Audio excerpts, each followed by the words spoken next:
Hi, my name is Haider and welcome to I'm from Bradford. This is a show where I gathered around creatives from Bradford to be able to express their creativity. And today I have with me Saif Al Hassan. Well, hi, Haider. Hi. It's nice seeing you after It's such nice a seeing long you time. Okay, so Saif's an artist. He was in art class with me. He does photography, he does Yeah. drawing, painting, Yeah. all sorts. So Very Saif, true. why did you start to do art? I was good at it from a very young age. I remember. I think when I first started drawing, my mum asked me to draw a picture for her, and she said, Oh, you're "Seth." lying? No, this is actually Oh, true. right, okay. This is actually true. And then she asked me to do the drawing, and I drew something for her.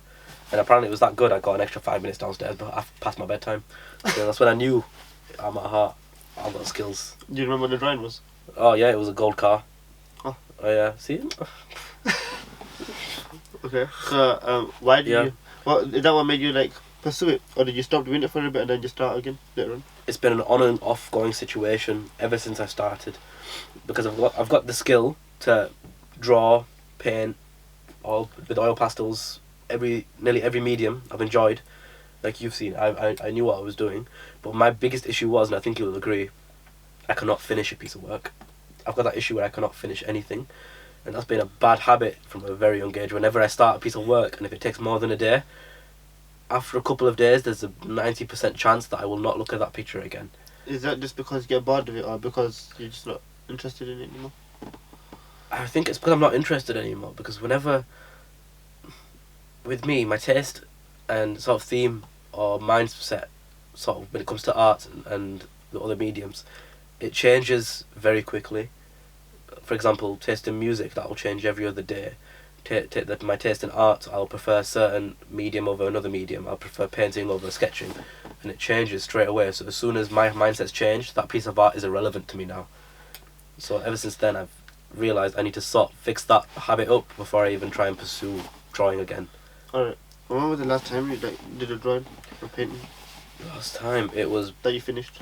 I finished. Oh, that'd be a tricky one. No, it was actually my water painting of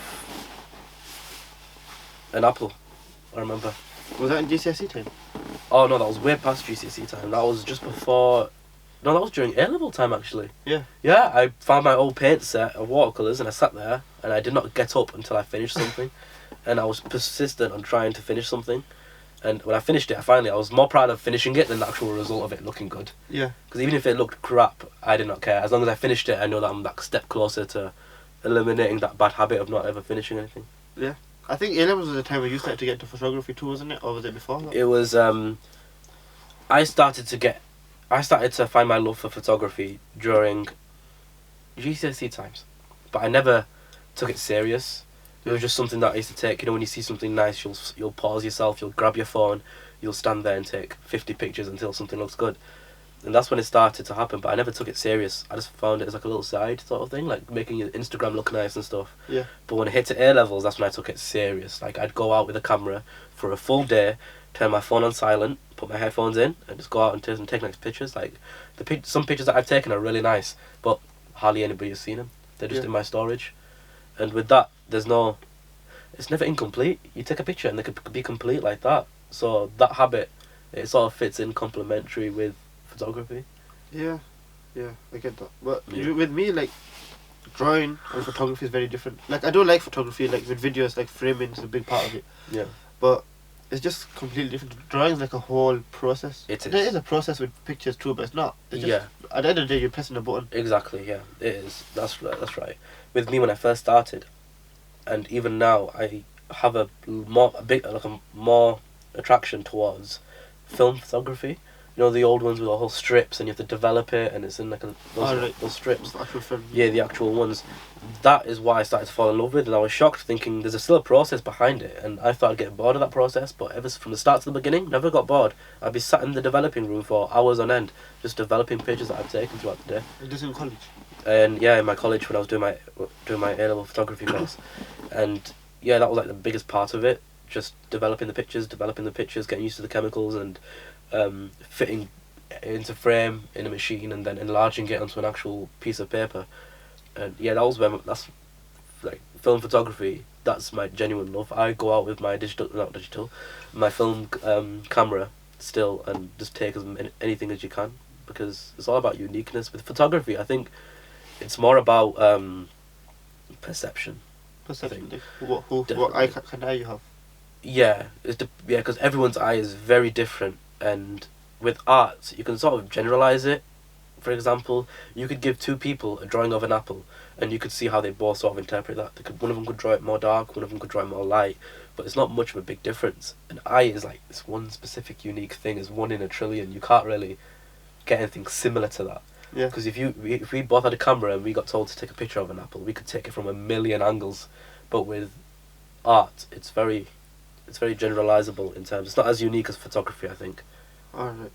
So you did you mentioned that you did photography in college. Yeah. But when I knew you just as a drawing guy. I didn't know you as a photography guy. Yeah. That was like pushing into A level or something like that. But I left. Yeah. But what made you choose photography rather than like fine art or something like that for college? Because I know I would struggle with art as a proper topic. Because during GCSE times, I worked really hard, but the one thing I remember from GCSE times was my teacher would keep telling me off, saying, "Saif, it's not finished yet, it's not finished, keep going," and I'd get so annoyed having to stay behind and finish the work, and I'd know I wouldn't be able to do that to A-level standard. So you didn't 100%. enjoy the process of drawing as much? Exactly. I started to fall. The pressure of having to finish something made me fall out of love with art for a little while. Yeah. During GCSE times. After that, I realised I've got to take a step back, only do it when I feel I want to finish it. When I can spend a day doing a simple little sketch. Yeah. Things like that. I don't want the pressure of it having to be finished. Yeah. With photography, I did, but with photography, I had an adrenaline rush towards it, where I wanted to get something done, and I wanted people to know what I see, and things like that. But with GCSE, I didn't find that. It was too diluted, I think, GCSE arts, because we had a certain subject, we had a certain thing we had to do, and I hate being controlled, so I didn't enjoy it as much. Yeah, it wasn't that much of a small. Which one was it? On GCSE's personal profile, wasn't it? It was personal profile, but she had to sort of give it the tick, and certify it, saying whether it's good enough. But what's not good enough if it's our thing? Yeah. Do you know what I mean? Like having someone else to tick your personal project and what you strive at the best. I didn't see that. I didn't think that was right. And again, that was just probably me being stubborn, being younger, but I didn't enjoy it during that time. Was photography different to that though? Very different, because with the photography, it was, for the first 2 terms, it was nothing but research, nothing but studying of cameras, knowing how they work. And we weren't allowed on the field, as they put it, until we knew how to work a camera, until we were trusted with their cameras. And there's coursework involved where you have to do a bunch of writing about the people you've researched, who you want to base your work off of, because they had a strong policy against plagiarism. If we take a picture that's even similar to a photographer that's in our journal, and we haven't specified that we want to use that certain angle, we get screwed for that. So yeah, it was a lot of research, a lot of inspiration, a lot of description, and then obviously taking the pictures and the process, etc. Because we even had to, for me anyway, to make mine like an A standard when I got my A levels, I had to take a screenshot of every setting I changed in Photoshop or in Lightroom. So that part was the only thing that sort of gave me the same feeling as art. You know, I told you I can't finish anything. Yeah. The coursework was the only little bit of struggle, but once I got into my routine and I got that adrenaline rush to finish it off, it just became stepping stones, like small stepping stones. Everything fitting together. I think, what was your with my experience with photography, it's all digital. I haven't tried film, developing stuff and anything like that. What would you say the process of film is? Do you think I would enjoy that more than digital? You would, for definite, because I have created a film media photograph using a crisp bottle. You know, the ones that you can get a cylinder. I've made that into a film camera. How? So basically, you poke a hole into it, and you buy you put a piece of sellotape in it to reflect the light in a certain degree. And sorry, not sellotape. You'll use cling film first to make sure it's all spread out. There's no creases in. Sellotape that to the inside where the hole is, and you use light sensitive photography paper. That's what we used to project the film onto the paper to create a physical form. Alright. And to make it a negative. So we did that, put the film in there, and we have a little slip to cover the hole. So as soon as we see something, we'll plant it down, lift it up, count to 3, or count to how many seconds you want it to develop, and close it back up, and then go into the developing room and create the picture. So it's all like, nothing about it was digital? With my project, with the process, no, nothing ever digital. The only thing that would, That's nothing. Not a single element of it is digital. Good deal. That's proper interesting. I find that interesting, like all analog. It's like magic, man. It basically is. What did it remind me of? It always reminded me of the opposite of an Etch-a-Sketch. Do you remember those little things where you shake it? But it's the opposite. You shake it and the picture's there. It's really interesting. And with every camera, it's unique. With my camera, I've got certain scratches on my lens. I've got certain faults with my the light detector, the back of the camera, where the pictures will come out so unique, where there'll be random scratches, there'll be random marks, and it just gives it such a unique sort of taste that you can't find it. I can say my pictures that I've taken, whether they're good or bad, they're 1 in a million because of those marks. Really? But with digital, people can say it's similar to this, it's similar to that. But with mine, the marks that it's got, no one can come close. So you want the marks, don't you? I want the marks because personally, I prefer I've got an old taste in music, dress sense, everything. And even with photography, I stick to the old mediums. They're 10 times better, and all the scratches gives it a vintage look. That's what I'm about. Yeah, it's kind of a new trend now, though. Like everybody's hopping onto it. All cameras. And Yep, and where do you think they took inspiration? Not from you. Looking at you, Talha. All right. So what? Every single person at the end of each interview, I asked them, what would you say to someone who's starting out, who's trying to be creative, but it's kind of holding themselves back, but it's only themselves. Why? What do you think? With photography or with art in general? In general. You can make a photography if you want, specific to yours. Oof, that's a tricky one. I'd say you need to definitely find the time and the investment into taking it to the next level, because if you're going to stay in one place and constantly stay there, no matter how much dedication you put to it.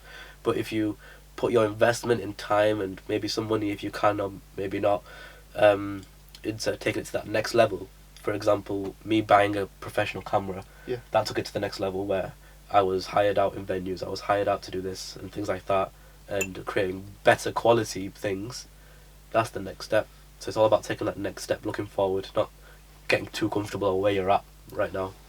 I'd say that, Don't get too comfortable where you're at, take from that. Basically, yeah. Alright. But yeah, it's been good.